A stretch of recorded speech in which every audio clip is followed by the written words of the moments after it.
I came to the floor last week to talk about our police officers. It was during Police Week, and we talked about the bravery and heroism of our officers back home. I talked about some stories, tragic stories of police officers who were gunned down in the line of duty, talked about what they do for us every day.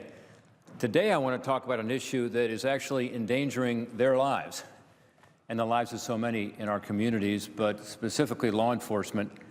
And this happens in every single state represented in this chamber. Now, this danger is this new epidemic of synthetic heroin, of opioids, heroin and prescription drugs we know more about. Now you have these synthetic heroines coming in that are even more powerful. So being a police officer has always been a tough job, but it's becoming riskier today because of this. Some people have heard it as carfentanil or fentanyl or U4. Most of this synthetic poison coming into our communities is coming through the mail system. It's coming from overseas, primarily from China, where they have laboratories where some evil scientist is mixing up this chemical mix and sending it over here into our communities. Let me tell you a story that happened just last Friday in East Liverpool, Ohio. Some of you may know the name East Liverpool because it's the same city where there was a photograph that went viral on the internet that was a photo of a couple that had overdosed in the front of a car with their 3-year-old grandson in a car seat behind them. And it showed the grandson and it showed the two who had overdosed passed out in the front of the car. Anyway, in the same town of East Liverpool, Ohio, an officer by the name of Chris Green pulled over a car in a routine traffic stop. And as he came up to the car, he noticed there was white powder sprinkled around the car. He took the appropriate precautions. He put on his gloves, he put on a mask, and he began to deal with the situation at hand. These people in the car apparently had spread the powder to try to avoid it having been detected, but it was easily detectable. And at the end of his arrest process, there were a small amount of powder that was left on his jacket, which he did not notice. He went back to the police station, and when he got there, he noticed the powder on his shirt, and instinctively he went like this to get the powder off of his shirt. This small amount of powder and touching his hand caused him to overdose. Now, Officer Green's not a small guy. He's about 6'3", 225 pounds. He's a big, strong police officer who, just by trying to get a few flakes of powder off of his jacket, overdosed. Why? Because this fentanyl is so powerful. It is so deadly. Fortunately, his fellow police officers were able to save his life with naloxone. This is this miracle drug that reverses the effects of an overdose. It's being used on our streets every single day to save people from dying from overdoses. In this case, it was used to keep a police officer who was doing his duty and who had simply tried to get a few flakes of powder off of his uniform from dying of an overdose. East Liverpool Police Chief John Lane put it this way. He said, if he'd been alone, he'd be dead. He said, that's how dangerous this stuff is. Chief Lane later made the point that if Officer Green had gone home in that shirt and unknowingly had this powder on his shirt or his jacket, he could have endangered the lives of his family. That's a scary thought, and obviously that's true. That's how deadly these drugs are. It only takes a few milligrams, just a few specks, to kill you. This chart will show you how much it takes. Here you see 10 milligrams of carfentanil is powerful enough to sedate a 15,000-pound elephant. And here's the carfentanil over here. You'll see why a fatal dose can be a very, very small amount. 30 milligrams for heroin, for fentanyl, 3 milligrams, and for carfentanil, even less than 3 milligrams. By the way, for those of you at home, if you want to take out a penny, if you look at the penny, you'll see Abraham Lincoln's profile on one side of it. The deadly dose of fentanyl that we're talking about here is enough to only cover up basically the face of Abraham Lincoln on a penny. That's how little we're talking about and how deadly this stuff is. You can see why our law enforcement officers are so concerned about this. Officer Green's not the only one to experience this, by the way. There was a famous case last year where two officers in Atlantic City, New Jersey, Detective Dan Callan and Detective Eric Price, overdosed on fentanyl just by breathing fentanyl in the air at a crime scene. As some of you have heard, this fentanyl is so dangerous that they're afraid to use dogs to try to sniff it out, because just by trying to sniff these packages to see whether fentanyl is included in them, the dogs also could overdose and die. So this fentanyl is dangerous stuff. And by the way, it's taking up more and more of the resources of our police officers and other first responders. Earlier this year, I came to the floor and I talked about Officer Ben Rhodes of Chillicothe, Ohio. Last year, Officer Rhodes reversed more than 50 drug overdoses. This is one officer in one small town. Talk to the firefighters in your community and ask them whether they go on more fire runs or more heroin, fentanyl, carfentanil overdose runs. I almost guarantee you they'll say they go on more overdose runs. And as a result, in some communities, those firefighters are not there to be able to protect us, as you would typically think, from the fires that still continue to be a major problem. So this is a real issue, taking up more and more of their time and more resources and causing more and more crime. On Thursday in Middletown, Ohio, which is a town in southern Ohio, a family was getting ready to leave the house.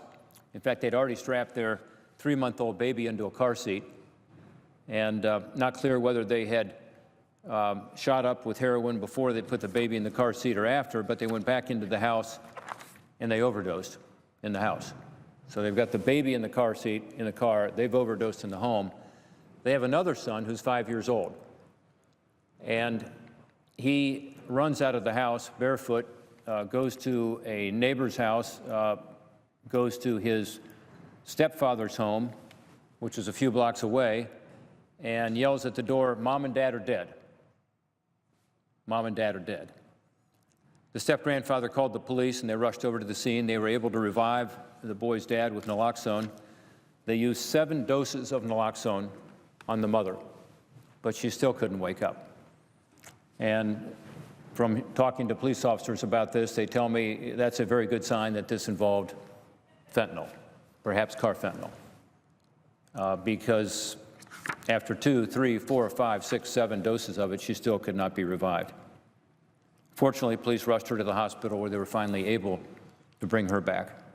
But again, this is what police officers are facing every day in my home state of Ohio, in your state, in your community. After this incident, the Middletown police said on Facebook, and I quote, "It has to stop. Please get help before it's too late, not only to save yourself, but to save your kids. Give these kids a chance by getting help. If you or someone you love has a drug problem, please seek help right now." This is a cry from our police officers saying, this just can't continue. Talk to the firefighters or the police officers who administered naloxone to the same individual time and time again after overdose and overdose.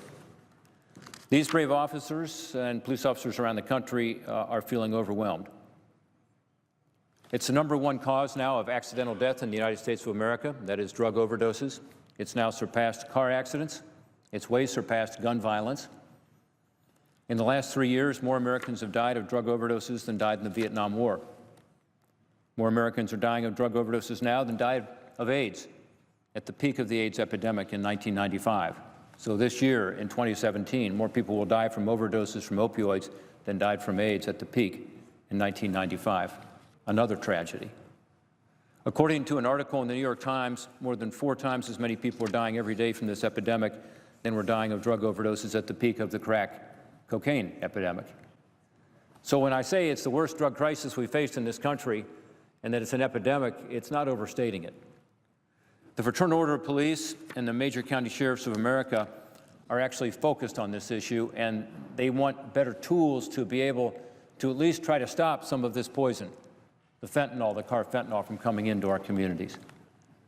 I mentioned earlier the fact that this actually comes by the mail system. Unbelievable.